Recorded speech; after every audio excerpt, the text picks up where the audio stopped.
welcome to my YouTube channel, Cooking with Sally J. Today we are going to make chicken tetrazzini. And this is laundry day, and I have 3 children here. And this is a day that my house usually looks like tornado zone. So, whatever you see or hear, it's Monday, people. I have missionaries coming. They're going to be staying with us for a month or two, so I decided there's just some things I need to make up ahead of time. Today this is going to be our lunch, but I'm going to divide it so I can freeze some of it, so I'll have it another day when they're here. So we're going to start out with our chicken. I use 4 chicken breasts. I'm going to tell you right now, I guess I could look at the recipe and tell you how much they say to use.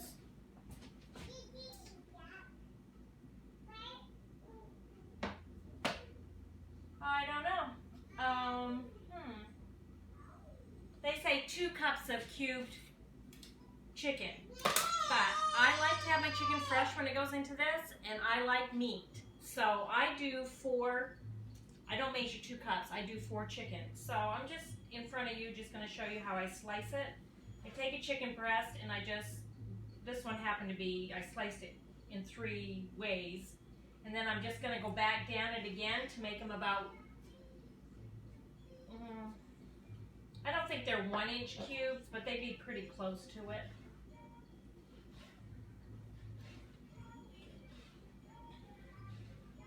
And I am going to just put a little bit of olive oil in my pan. Because when they say cube chicken, I think they mean it's already done. Like if you had a roasting chicken or something, then you could probably use that. I don't like to do that for this. I like the fresh chicken. So I've got my pan, it's heating. I'm just going to throw my chicken in there. These pieces didn't want to pull apart. Okay. So that's all you do to the 4 breasts.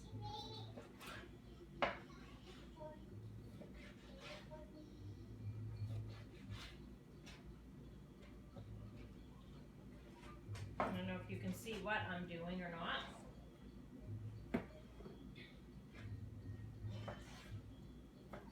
I will hold up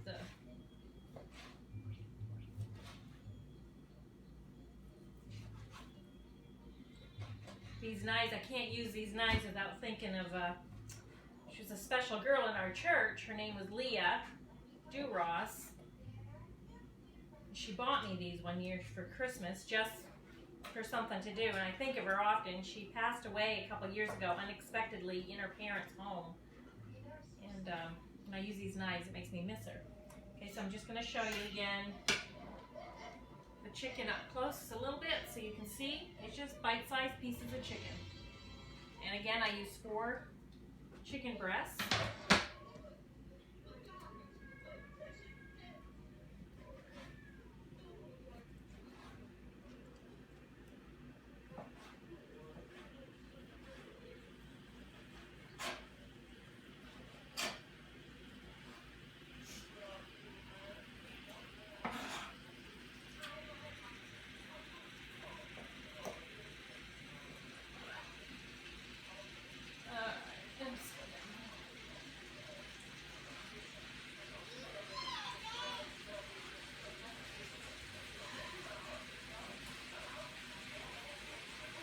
No, I can hear the TV a little bit. I'm not sure if you guys can hear that or not. I probably should check my camera to see though.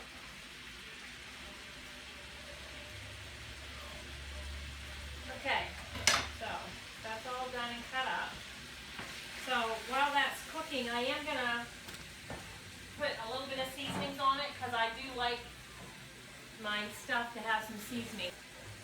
I'm just gonna put some garlic salt, sorry, meat tenderizer. As you know, meat tenderizer, garlic salt, goes on everything.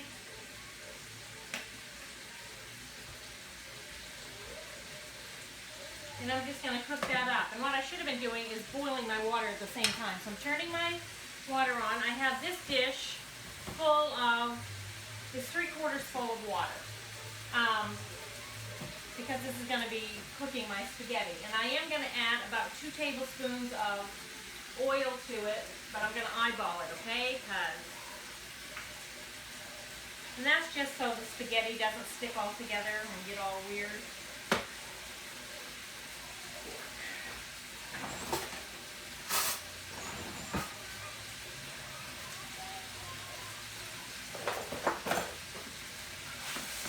You just need to stir your chicken up every now and again.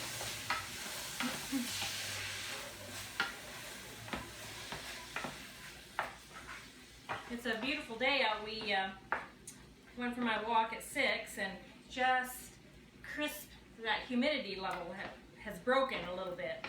And but it's supposed to get back up into the 80s again today, so it's that time of year. In the mornings you got to wear a sweater, and by afternoon you want to be half naked.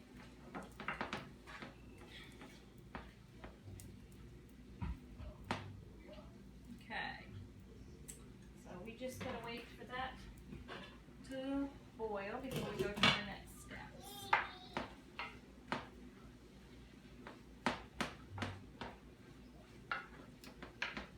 You want your chicken when it's cooked. It needs to be white. You don't want to overcook it.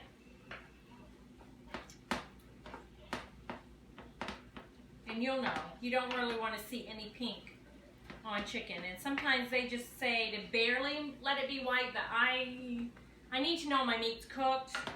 I don't want to get sick because I didn't cook my meat good enough.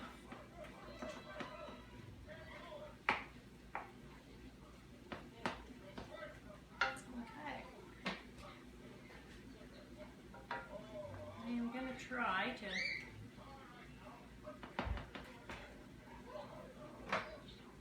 bring the camera over without knocking everything over to show you what the meat would look like.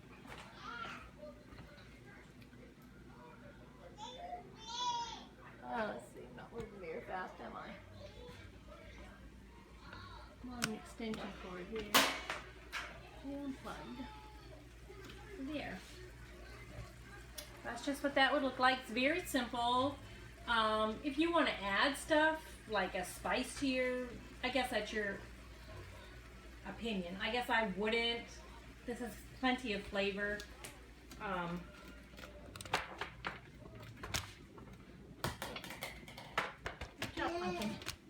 Yes, I know. Mimi's breaking up housekeeping. Okay, as you can see, my water's boiling. So now I'm going to add my spaghetti, and the smaller recipe calls for 7, so I've just, it's not quite double, but almost. Now I usually break mine into 3s, the spaghetti.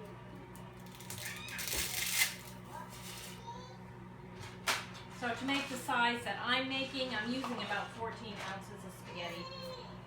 Give or take a little bit.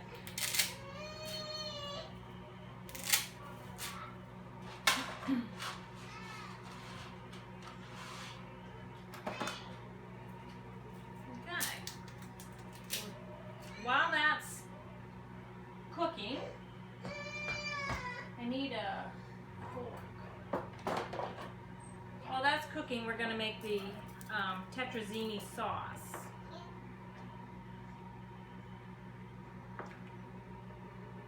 So we'll do that in just a sec. This was the part that I always thought would be the hardest. Okay, now I know that that's boiling, but I'm turning it down to medium because it doesn't need to be on a high boil to do this. Ouch. Okay, I need to find myself a fork. Well, actually, I need a whisk, so I don't really need a fork. Okay, so for the tetrazzini part, the sauce part, we need butter. Says 1/4 cup, so I'm using 1/2 cup of butter. Just putting it in like that. I'm turning my stove on for high right now for that to melt.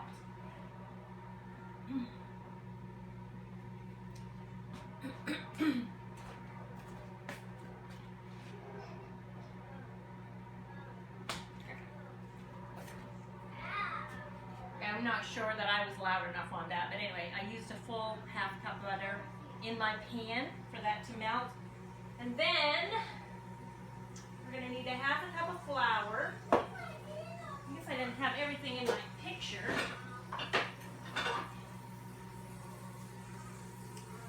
That I needed.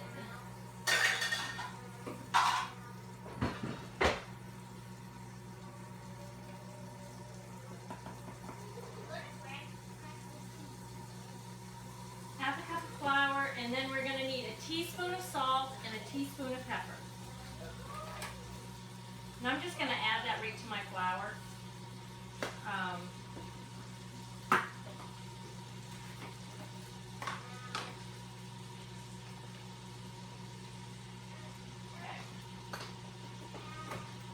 Turn my heat down a little bit. 5. It doesn't need to be incorporated that much in there because you're going to do it in your butter mixture. I just want to make sure my butter is good and melted. So as you can see, we're getting there. It's harder when the camera's got to be clear over there and I can't move it or adjust it. So the best time to do this is actually while the spaghetti's boiling, because about the time this is done, the spaghetti's done, and you can drain it, and then we'll just add everything to it. Okay, girls, you need to keep your voices down a little. Okay, so the butter is melted. You can see that. So now we're going to add the flour, the salt, and the pepper. And you're going to mix that very well until it becomes smooth, but I don't know. They say smooth. I say, I'll show you how it looks for me. It is smooth, but it's clumpy at the same time. You see that? Okay, so I'm just going to move it from my burner a little bit because I don't want it to keep getting hot until I get my liquid ready. So then we're going to add some chicken broth and heavy whipping cream. So the chicken broth, you want 2 cups of chicken broth.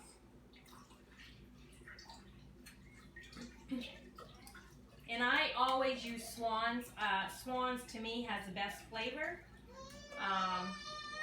It's 100% natural.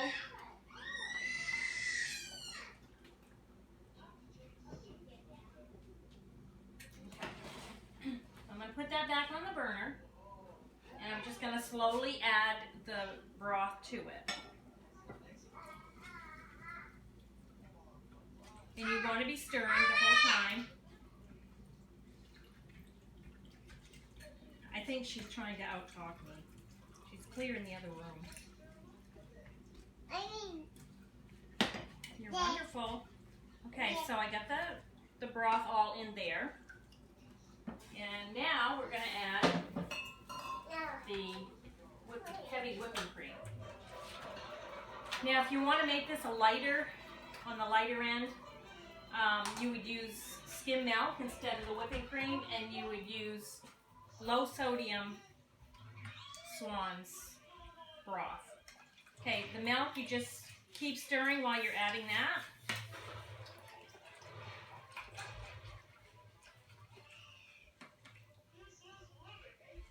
Okay. I need to check the spaghetti. Okay, so that's, you don't want to, my brain, I don't know, my mouth don't want to go as fast as what my brain is going, or my mouth is going faster than what my brain is going. You don't want to leave the mixture, okay, because it could get scorched on the bottom. You need to stick with it. What you're waiting for is for it to thicken. And you'll know. It won't take long to thicken, but now that I got all the ingredients in there, I am going to turn my burner up a little bit. Not right on high, but number 8 on my burner. So, okay, I'm going to check the spaghetti. And that's getting there. It's just about done. And dogs are howling in the background. I don't know if I'll be be able to use this video or not. Okay, so I'm going to put some of this stuff back in the fridge while we're waiting. That don't work on that. Should work on that.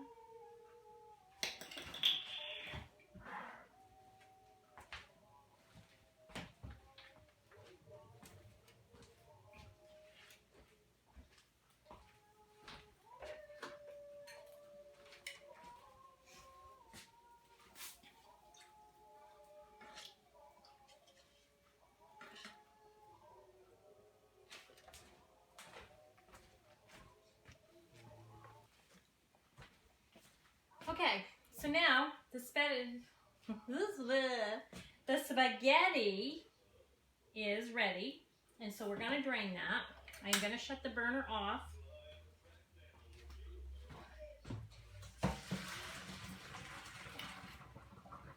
I'm just going to rinse it just a little. Not a lot. Don't want to rinse it too much. Shake it out a little bit. Then you're going to put it right back in your pan. And I'm going to stick it back on the burner. Now the burner's off, but there's still some heat to it, and that's not going to hurt anything. As you can see, my mixture is thickened and ready. It's bubbling. So I will show you that better in a minute. I think you can see it from there, but okay. I shut my burner off on that too. So what I'm going to do first, the recipe calls for 2 tablespoons of sherry, which I'm not going to use because that's my preference. I had family members that are alcoholics and things, and I just don't want that in my home. I don't want that around. So I don't use that. So you can substitute for water, or again, you could substitute for chicken broth, like I used earlier in this. But it called for 2 tablespoons of water or 2 tablespoons of sherry. There's probably about 2 tablespoons of fluid in the mushrooms, so I'm not going to drain them. The recipe says to. I do not drain them. I'm just using the fluid from that and putting the mushrooms right in there. Okay? And then I'm going to add, the one thing I didn't tell you, and the recipe does not call for, but I wanted some color to my tetrazzini, and I wanted some vegetables to it, and I was like, what could I put in there? And so I added broccoli, just a bag, a frozen bag of broccoli. Let me see. I think I threw the bag out just to tell you the ounces. I'll get another one. Let's see. So it's just a 12-ounce bag of broccoli. I cooked it for 6 minutes in the microwave, and then I took it out and I chopped it up. And I'm just gonna, the baby just kicked the thing. I'm gonna put it into the sauce. Not the sauce, the spaghetti. Okay? I'm just gonna add that right in with the spaghetti. Up? Yep, I'll pick you up. I got so much stuff around here, I don't know what I'm stepping on. Just need to check the camera. Yeah, we're alright, I guess. Don't touch the cord. Alright, so we've done that, and so now we need to add the chicken. You guys are like, what's she doing with the baby on her hip? And hey, I'm like in the twilight zone when it comes to that. My oldest daughter is 37. She's going to be 38 soon, and since I've had her, I've not been without a baby. And I'm happy about that. Okay, so you're going to add your chicken right to all that. Okay? Now, can you go see what the girls are doing? Go see what they're doing. Go find them. And then I'm going to add the sauce, okay? You just want to dump it all in there. So I'm using the same pan that I cooked the spaghetti in.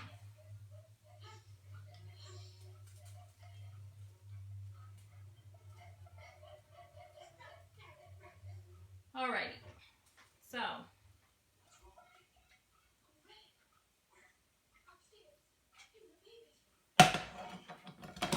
now you're just going to mix that all together really good. And I don't have my pans prepared because I keep trying to problem solve how I'm going to do it.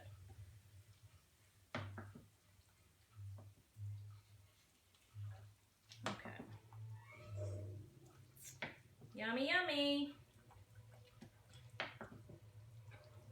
Okay, so I'm going to show you what this looks like in the pan. Okay? So it's just all mixed up, so it kind of looks like a spaghetti soup, but it's not. Now I'm going to get a couple of pans. If you can just bear with me.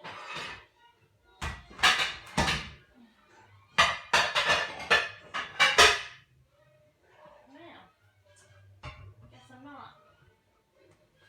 Alright, I guess I'm not going to get a couple of pans. I'm going to just do this one and then I'll freeze what's left. Because my plan was to cook a small one for dinner and have a small one in the freezer for when we needed something quick with the missionary family. So just prepare your pan with a little cooking spray. And then just, there's nothing pretty about it, people. Just dump it in. Okay? And take your spatula and get all the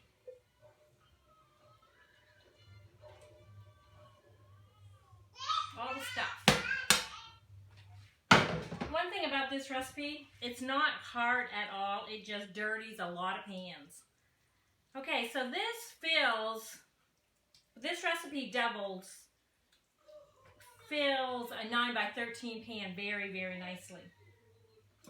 Okay, the next thing is I'm going to sprinkle 1/4 cup of Parmesan cheese on this, and then we're going to bake it in the oven for, I think, an hour. It says bake for 30 minutes, uncovered. So I bake it a little bit longer. I want it bubbly, but I'm not ready to bake it yet. So I will let you see that later.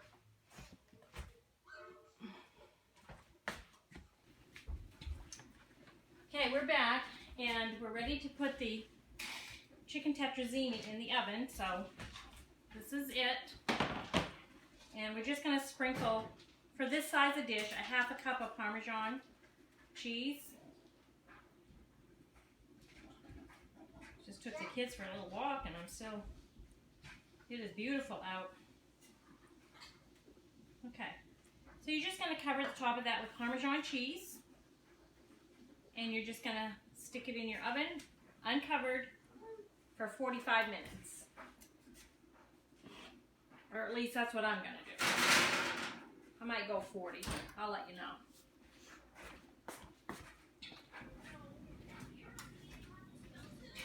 Okay, so the chicken tetrazzini is done, and it's been 30 minutes. If it's bubbling and stuff, then, because everything in it is already pre-cooked, as you saw. We're getting ready to take it out. It gets thin burned. There you have it. I'm going to grab the camera. Oh no, I don't want to grab the camera because I don't want to burn myself. Anyway, if you can see this well, we're going to let it cool a little bit and serve it to the children. So, if you've enjoyed this segment of Cooking with Sally J, or if you'd like to see other videos that I've done, just I can never say that word without just subscribe to my YouTube channel, Cooking with Sally J, and you'll find a bunch of other recipes there, from whoopie pies to casseroles, baking chicken. I think you'll enjoy them. Also, you can find me on my Facebook page, Cooking with Sally J, and there you'll find the complete recipe and the video. So God bless and have a wonderful day.